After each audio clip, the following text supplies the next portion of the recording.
Bonjour Internet, mon nom est Pierre-Louis Renaud et je teste des jeux de rôle sur YouTube. Des centaines, des milliers, des milliards de jeux de rôle chaque année. Je vais te faire un petit tour d'horizon de tous les jeux que j'ai lus, que j'ai testés, essayés au fil du dernier mois.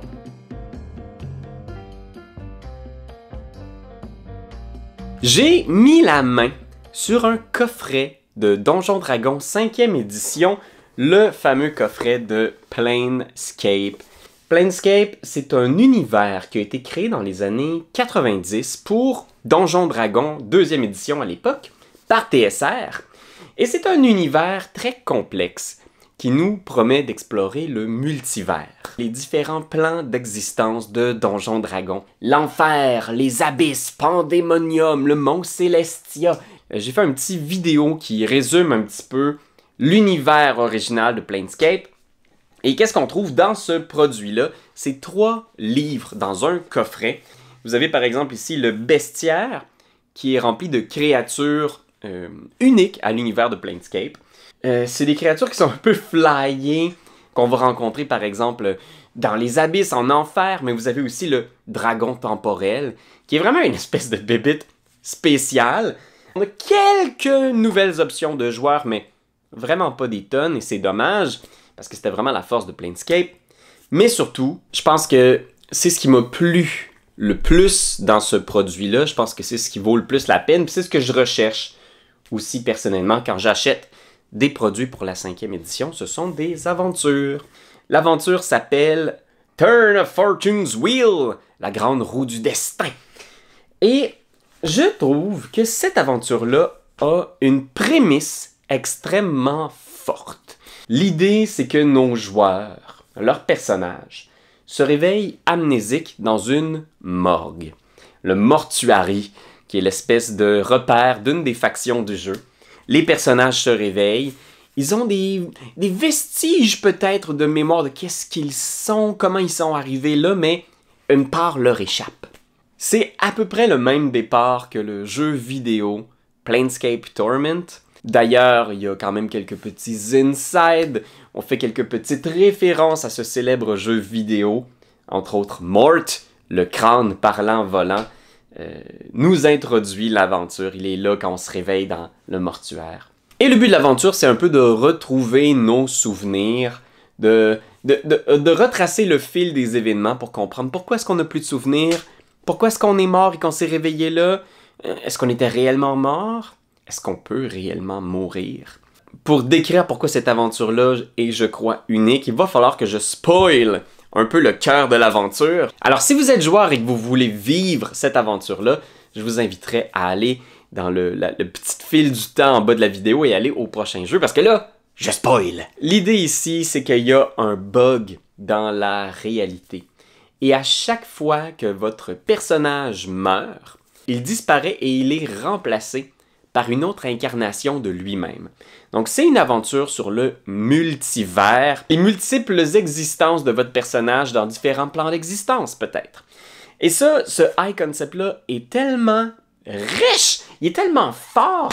Peut-être que d'autres versions de vous-même ont d'autres classes de personnages. Ils ont peut-être d'autres espèces, d'autres genres. Ils ont peut-être uniquement une cicatrice, ils ont peut-être une autre personnalité. C'est vraiment Spider-Man into the Multiverse, là. Je pense qu'il faut que l'aventure soit un brin mortel pour que les personnages joueurs découvrent ce phénomène. Oh mon Dieu, je pensais que t'étais mort, mais là les flammes s'estompent et à la place de ton squelette, il y a une autre version de toi-même avec une moustache. C'est super intéressant. Pour mes joueurs, en tout cas, c'était vraiment intriguant, captivant, parce qu'ils veulent comprendre pourquoi. Qu'est-ce qui est arrivé qui fait que, soudainement, il y a toujours des nouvelles versions de nous-mêmes qui pop? Ceci dit, maintenant, je trouve que la structure de l'aventure est quand même assez faible. Ce qui est le plus intéressant de ce produit-là, de cette aventure-là, c'est la prémisse. C'est ce que je viens de vous dire. Le reste, je trouve que ça porte un petit peu les défauts des dernières aventures de Donjons Dragons 5e édition. Il y a beaucoup de choses là-dedans, puis j'ai l'impression que ce qu'on nous donne sur la page ne rend pas nécessairement service à ce super concept-là. Par exemple, Le Mortuary est vraiment construit comme un donjon, mais un donjon super simple et pas extrêmement intéressant. Même chose pour le casino de Fortune's Wheel, qui est comme un lieu super important de l'aventure, qui est comme le centre, l'origine de tout le problème mystique. Ben, il est vraiment présenté comme un donjon, avec des pièces, avec des créatures, avec des stat blocks. C'est que c'est pas vraiment un dungeon crawl. Tu m'as décrit géographiquement un lieu avec des pièces puis des personnes, mais il n'y a pas vraiment d'obstacles intéressants à la donjon. Puis de l'autre côté, si j'ai envie de rouler ça comme une rencontre sociale, d'intrigue, de politique et de mystère, ben j'ai très peu d'outils pour m'aider à le faire. Donc je sentais que moi, comme maître de jeu, il fallait que je mette beaucoup d'amour dedans pour concrétiser les idées géniales qu'il y a au début de cette aventure-là à l'intérieur de ce que le produit me fournit. Il y a toute une partie de l'aventure aussi qui se transforme en petite liste d'épiceries d'exploration. On se fait donner une quête d'aller explorer différents mondes, mais c'est peu inspiré. Il y a une petite dissonance aussi avec ce que j'aime de Planescape. Je trouve que cette version moderne de Planescape manque un peu la marque au niveau du ton de l'univers. On est beaucoup dans l'humour, dans le fourre-tout, le bric-à-brac. Tout est possible dans la ville de Sigil, mais on ne porte pas le ton un peu décalé expérience philosophique que j'aimais du Planescape original. Mais c'est vraiment juste ça, c'est ultra superficiel, c'est juste une blague. Il n'y a rien d'autre derrière, il n'y a pas rien à fouiller, à explorer, à découvrir. Tout ça, là, ça traverse un petit peu le produit, c'est que c'est extrêmement superficiel et c'est dommage. Updated my journal. C'est les 50 ans de Chaosium cette année. Fait que bonne fête Chaosium, la compagnie derrière, l'Appel de Cthulhu, RuneQuest, Pendragon. Ils ont fait toutes sortes de jeux vraiment awesome. Et ils ont été assez cool pour m'envoyer. Donc ils nous ont envoyé ça, ils nous l'ont shippé, j'ai pas payé pour ça. Mais 2 aventures de l'Appel de Cthulhu. A Time to Harvest. Fait que je vais vous commencer par le pitch général de l'aventure sans trop de spoilers. Et ce qu'on nous propose, c'est de jouer des étudiants de l'université Miskatonic. Alors oui, l'université de Arkham. Et ces étudiants-là partent dans un Geological Survey, dans une expédition géologique, pour étudier un minerai aux propriétés uniques, une espèce de roche bizarre qui a été découvert dans les montagnes du Vermont. Alors, ils partent, on est en 1930, juin 1930, je pense.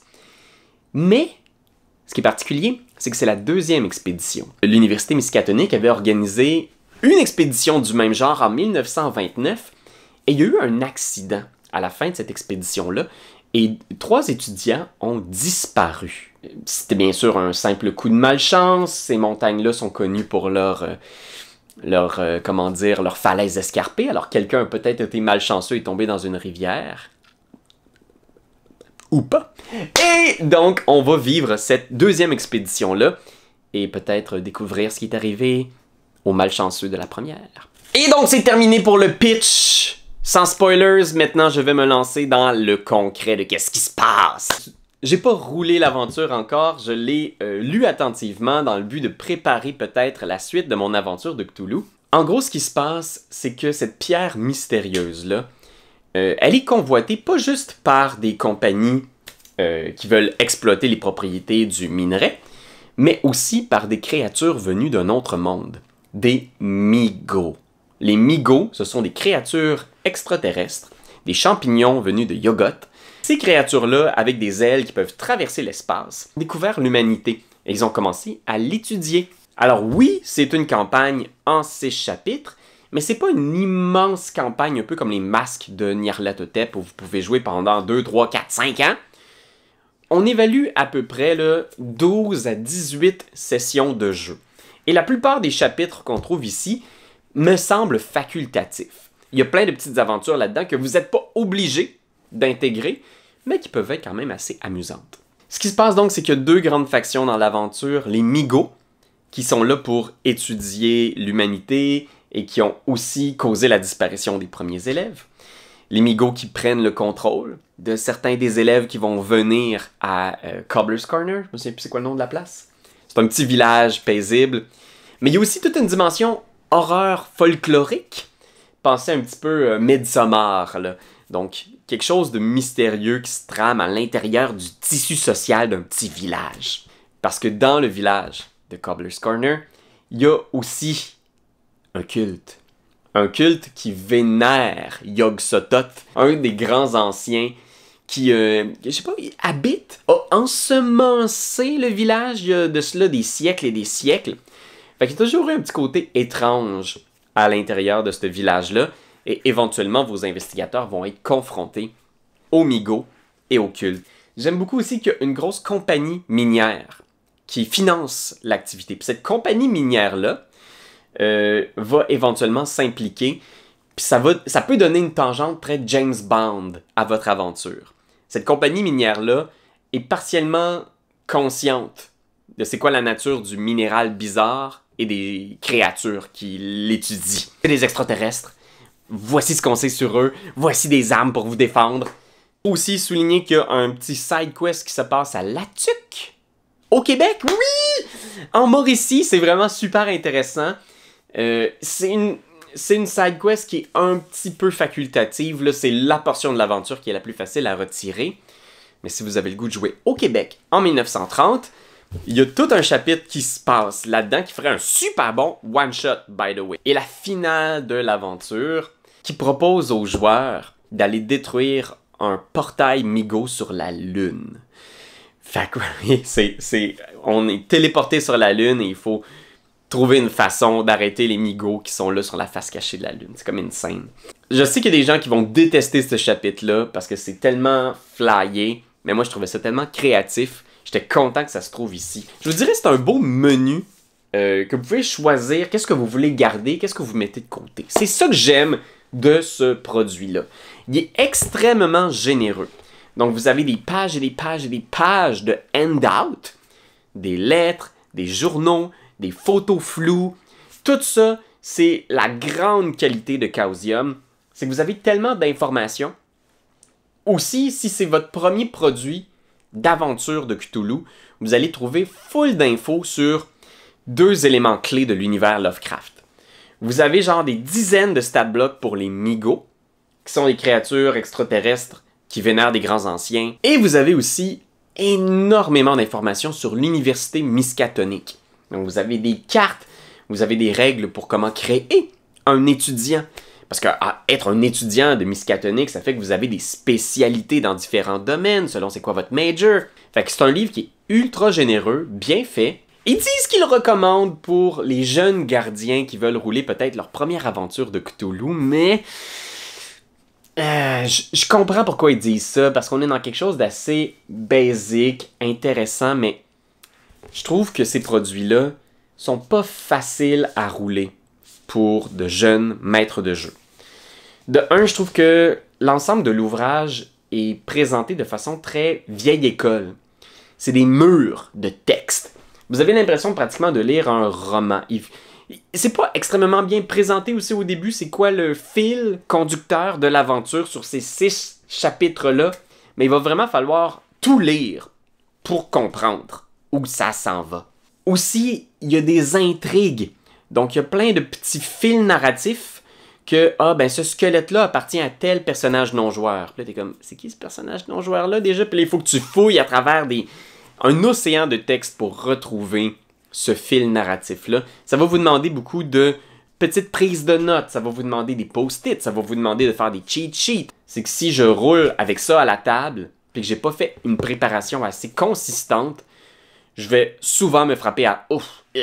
Attends un petit peu, là, tu me poses une question, je sais qu'il y a une réponse là-dedans quelque part, mais... » Je vous dirais aussi que je sens qu'on a essayé d'intégrer beaucoup d'éléments de Lovecraft ici. J'aurais préféré avoir un élément clair.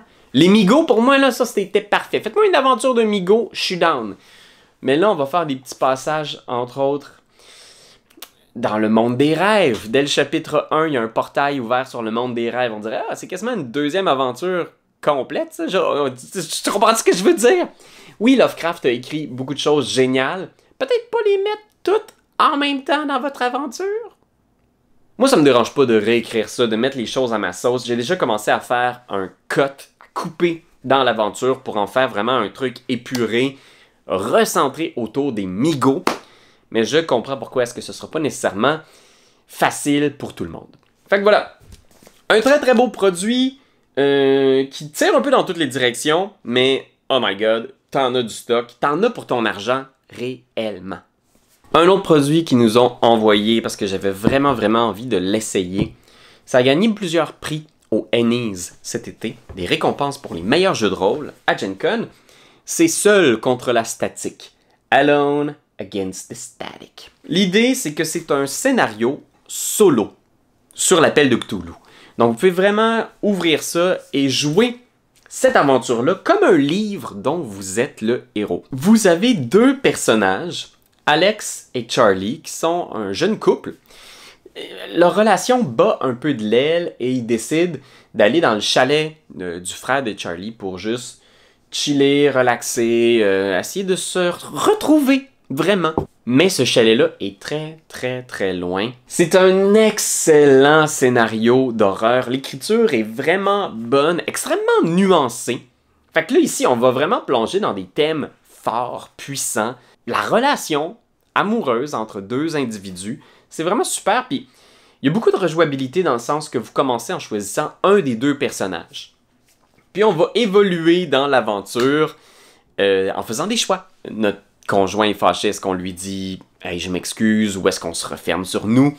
Il y a comme un roleplay réel à l'intérieur d'un livre à embranchement narratif. J'ai trouvé ça super intéressant. Oui, c'est du Cthulhu, fait que vous avez votre feuille de personnage, vous roulez des dessins souvent pour découvrir si vous échouez ou si vous réussissez. Le début de l'aventure m'a vraiment fait frissonner. On capte bien quand même le sentiment d'horreur, d'être coincé quelque part, de pas savoir, d'attendre. Je peux pas trop spoiler parce que je pense que comme c'est solo, faut le vivre de l'intérieur pour comprendre, mais c'est vraiment fort. Je vous dirais, il est un petit peu court pour moi. L'expérience totale, mon premier run, a duré à peu près 1 heure. Puis tu sais, je prenais mon temps. Il y a quand même beaucoup de rejouabilité parce qu'il y a plein de résolutions possibles au scénario.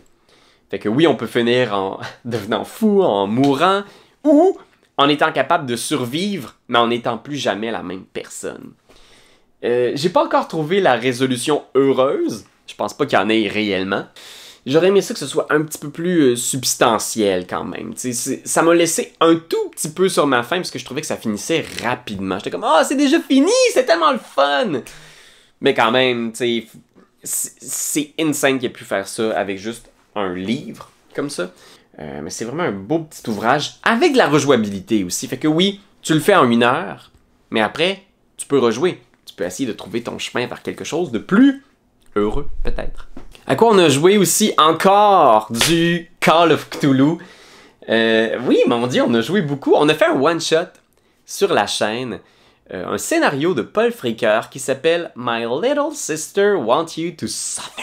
C'est un super bon scénario. Tu vois, il est présenté 100% dans une autre façon de faire les choses. Là où A Time to Harvest est un roman, un mur de texte sans fin, le scénario de Paul Fricker est super moderne. On a des bullet points, il est facile à naviguer. La prémisse de base, c'est que vos personnages sont amnésiques. Classique. Et ils se réveillent dans des espèces de capsules de plastique, dans ce qui semble être un vaisseau spatial, une station futuriste. Et ils ont perdu tous leurs souvenirs.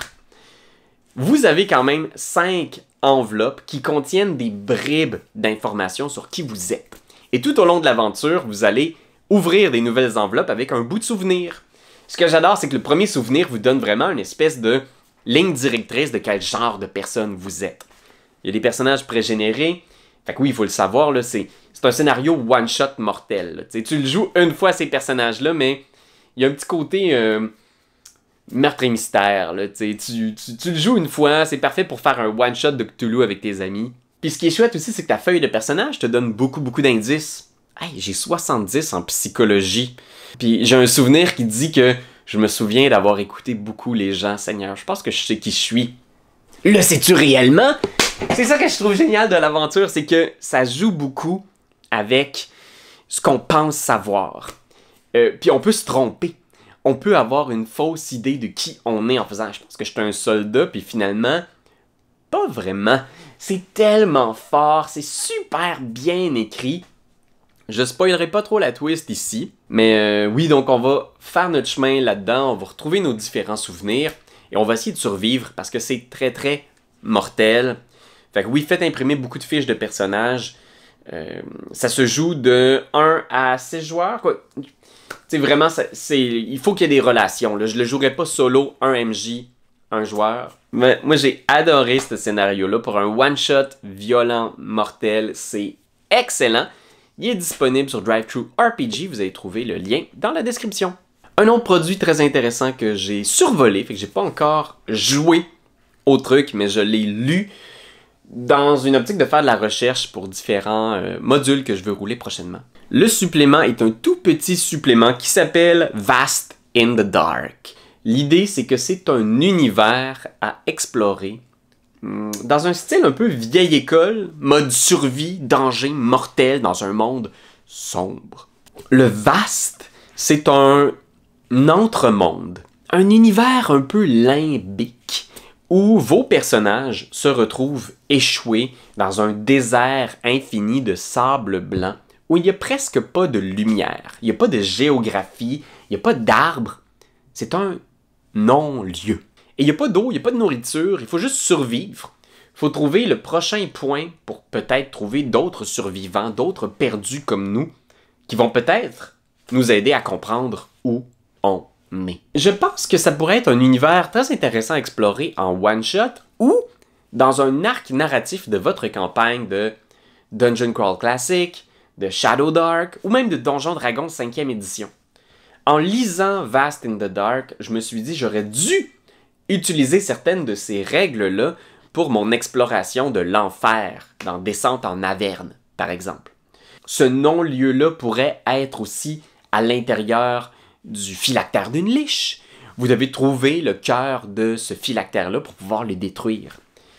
Fait que oui, moi je trouve que c'est ultra original comme monde à explorer qui nous sort de la fantasy classique. Il y a quelques mini-règles à l'intérieur de ce petit supplément-là qui sont intéressantes pour vous donner du jus, justement, et donner le côté désespéré de cet univers-là. Est-ce qu'on va s'en sortir indemne?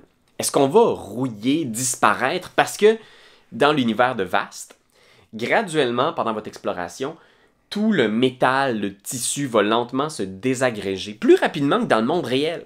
Fait que vos armures commencent à corroder, votre épée à s'émousser, et vous-même sentez que votre âme s'assèche. Le principe que j'ai trouvé le plus intéressant, puis que je vous invite à réutiliser ici, c'est que chaque personnage définit 5 souvenirs, qui sont le cœur de sa personne. Et au fil de l'aventure, à chaque fois que vous pognez un mur, par exemple, à chaque fois que vous tombez à 0 point de vie, ou à chaque fois que vous vivez un drame important, à chaque fois que vous avez une blessure psychologique ou physique importante, ben vous allez devoir faire un jet pour ne pas perdre un de vos souvenirs clés. C'est tellement le fun parce que c'est un bon travail de personnage qui vous pousse à faire « Ok, c'est quoi les 5 souvenirs clés pour moi? » Juste ça, c'est un backstory insane. Ça va pousser les joueurs à réfléchir, à donner de la profondeur à leur personnage, mais aussi donner des enjeux. Qu'est-ce qui arrive si je perds le souvenir de ma mère? Si je perds le souvenir de mon mentor? Mais ce qui est vraiment cool, c'est quand tu perds tous tes souvenirs, ben t'es mort. Pas vraiment mort, t'es juste rendu toi-même une partie des ruines mystérieuses de ce monde perdu. Bref, un petit univers super fascinant à explorer. C'est un tout petit livret, c'est 28 pages. C'est 5$ US sur DriveThru RPG. Ça nourrira pas une campagne de 2 ans, c'est sûr et certain, mais moi je vois ça comme un parfait petit produit pour un arc narratif court. Moi je vous encourage à vous laisser inspirer par cette proposition un peu désespérante. Et parlant de désespérant, je prends juste un petit moment de ton temps internet pour t'annoncer que le SRD 5.2 en Creative Commons pour Donjon Dragon 2024 est maintenant disponible sur Internet. Ça, c'est toutes les règles, ou presque, du guide du joueur Donjon Dragon 2024 qui sont rendues disponibles gratuitement sur Internet. Alors, tu peux aller consulter ça, 100% gratuit, ce sont les règles du jeu, Et ça vient en plus avec une licence d'utilisation commerciale. Alors si tu veux publier du matériel compatible avec Donjons Dragons 2024, tu peux maintenant réutiliser tout ce texte de règles-là pour créer des aventures, des suppléments, des nouvelles classes, des nouveaux archétypes de personnages. Fait que voilà, tu peux aller lire ça. Écoute, on ne peut pas passer à côté, ça vient de sortir. Et voilà, c'était ce que j'ai testé, joué, exploré ce mois-ci. Et vous, qu'est-ce que vous avez découvert ce mois-ci? Laissez en commentaire les choses qui vous inspirent, les produits de jeux de rôle, les parties, les podcasts. N'hésitez pas à nous partager vos expériences. Je vais finir aussi avec les petites annonces ludiques parce qu'il y a des choses qui se passent. Il y a le sociofinancement pour Shadow Dark en français. Fait que si vous aimez Donjons Dragons, mais vous trouvez ça trop compliqué, vous voulez une version plus épurée, inspirée de tout ce qui est vieille école, Donjons Dragons original, des règles plus simples, plus accessibles, original quand même, il y a vraiment du cœur dans Shadow Dark. Si vous cherchez vraiment une alternative à D&D, mais que vous aimez ça quand même, rouler des D20, avoir des petits pouvoirs simples, tuer des monstres, explorer des donjons, Shadow Dark, c'est insane, c'est très très très bon. Et finalement, vous l'avez peut-être vu, mais avec les amis d'Etu Game, on organise à Montréal cet été, dans la dernière fin de semaine de juillet, un festival de jeux à Montréal. Oui, dans le quartier latin, ça va être complètement gratuit. Toute la fin de semaine, 3 jours de festivités. Fait que allez vous abonner à l'infolettre, vous abonner à la page Facebook. Si vous êtes dans la région métropolitaine, mettez ça à votre agenda, ça va être insane. On va faire des parties sur scène, on va avoir plein d'éditeurs qui vont être là pour présenter leurs nouveaux jeux gratuitement. On va faire une petite remise de prix Etu Game et on va aussi bien sûr faire du jeu de rôle, tester des affaires. Moi je vais être là toute la fin de semaine, fait que venez, ça va être awesome. Si vous cherchez un moment dans l'année pour venir à Montréal, ça va être, je pense, le rendez-vous des gamers pour l'été. On va lancer un sociofinancement en mai aussi pour nous aider à concrétiser nos objectifs.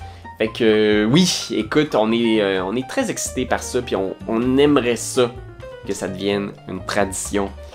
Fait que ben oui, si ça t'excite puis t'as le goût de t'impliquer, n'hésite pas à t'abonner à l'infolettre et nous écrire un petit mot. Fait que voilà, je vous souhaite à tous un super mois, de super aventures.